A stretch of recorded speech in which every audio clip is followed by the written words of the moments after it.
हरदेव राजा आवाती है।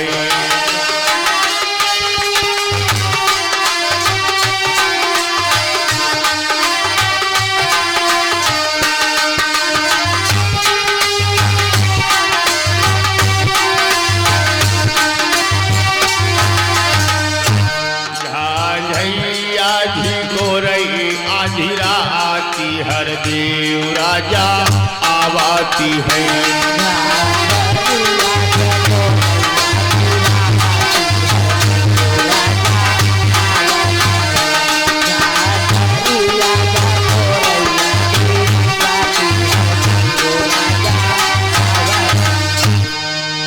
ये गीत गाती थी।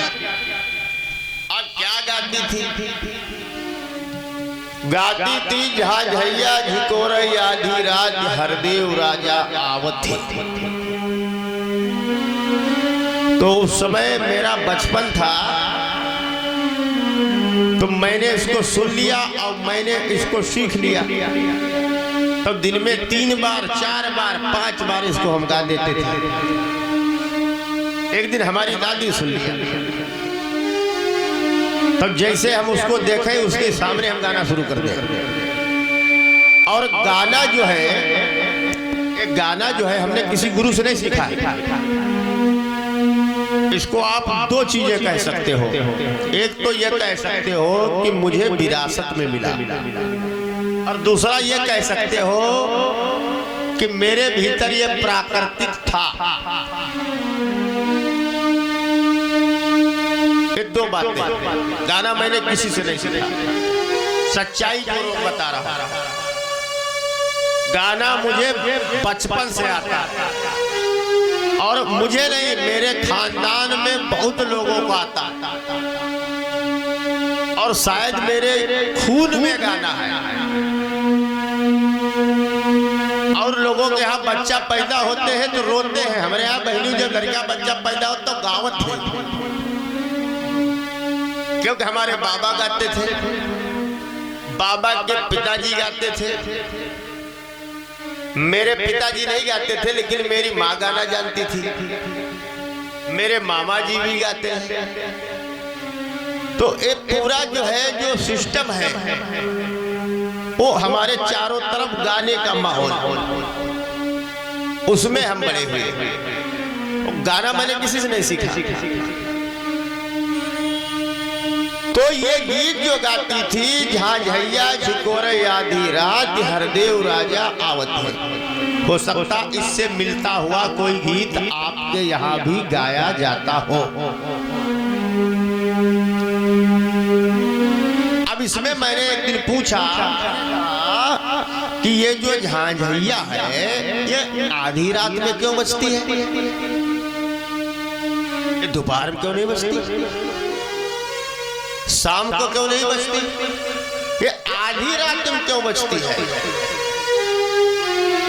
तो इनका बेचारे ने क्या मालूम, इनका तो खाली बस तान मिले जाए, गाना का मतलब चाहे यहाँ सेंटर आउट हो जाए, इनका खाली गईबत मतलब, इनका उनका लेना देना, इनका बस कढ़ी कदुआ चाहे यहाँ मिल जाए बस।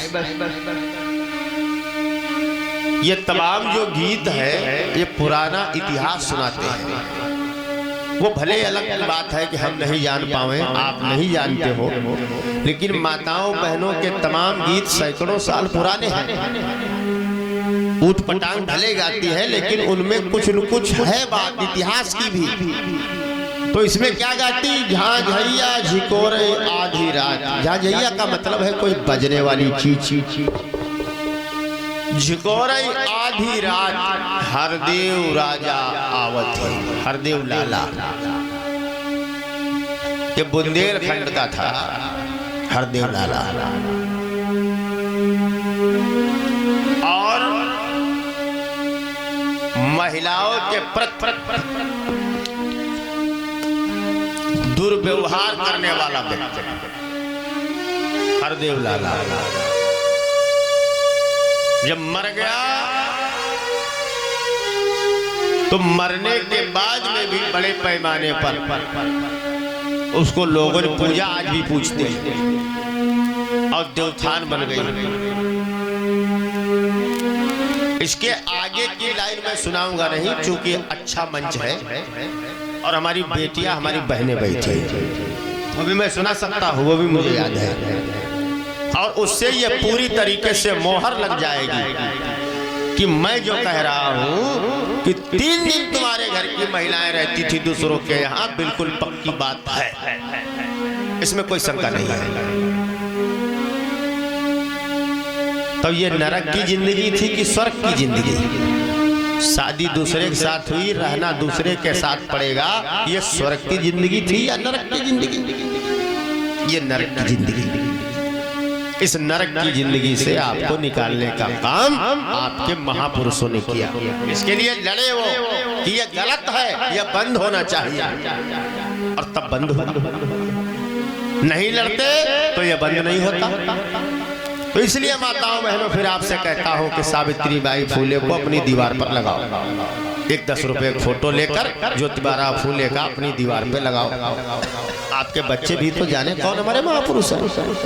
इसलिए हम ये कथा आपको बीच में सुनाता हूँ, ये बताता हूँ कि किसने आपके लिए क्या किया है। बाकी मेरा उद्देश्य किसी की बुराई करना नहीं, मैं किसी की निंदा नहीं करता हूँ, मैं आपके महापुरुषों की बात आप तक पहुंचाता हूं। मेरा उद्देश्य किसी की बुराई करना नहीं। मैंने 3 दिन मुझे हो गया, मैं किसी की बुराई नहीं करता हूं। हाँ, मैं अपने महापुरुषों का गुणगान करता हूं, जिसके लिए मैं बैठा हूं। मैं किसी की बुराई करने के लिए थोड़ी बैठा, मैं अपने महापुरुषों की बड़ाई करने के लिए, वो जो कर गए हैं वो बताने के लिए बैठा, और वो मैं बता रहा हूं। 2 बार जयकारा बोल दीजिए। एक माता सावित्री बाई फूले का बड़ा सुंदर गीत मैं सुना दूं, जो ज्ञान की देवी। बोलिए तथागत बुद्ध भगवान की, बोलिए परम पूज्य बाबा साहब की दया हो।